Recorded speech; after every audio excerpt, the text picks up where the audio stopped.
So for your lunch, math and history, and we are going to take a look at greatest common factor and least common multiple, part 2.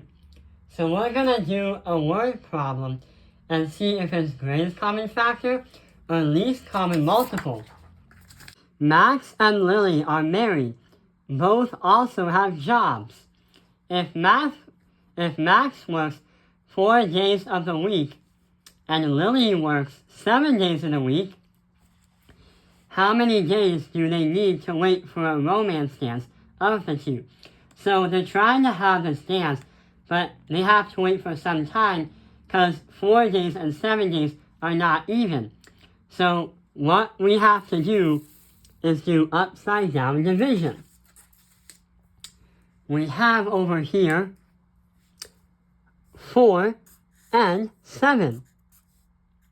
And we have the prime numbers 2, 3, 5, 7, 11, 13, 17, and 19.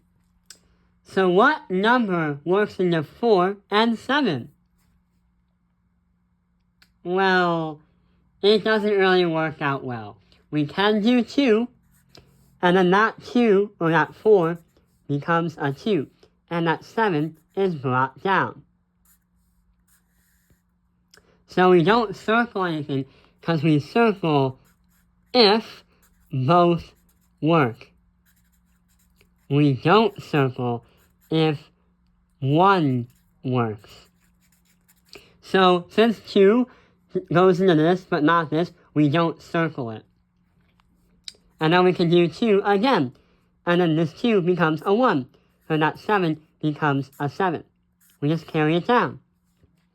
So now we can do not 3, not 5, but 7.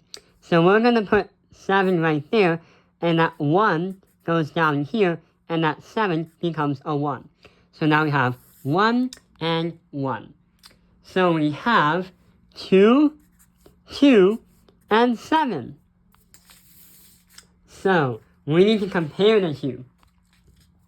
For the greatest common factor, that is going to be 4, 7, 2. No, you don't multiply because you'd only do that if you have circled numbers. But we don't, because none of them work for both. We had to keep carrying them on. So it's just 1. And then we have the least common multiple. And that's going to be 2 times 2 times 7. You multiply all the numbers right here. So 2 times 2 is 4 times 7. And that equals 28 days. So they have to wait 28 days for a day to appear where both of them do not work.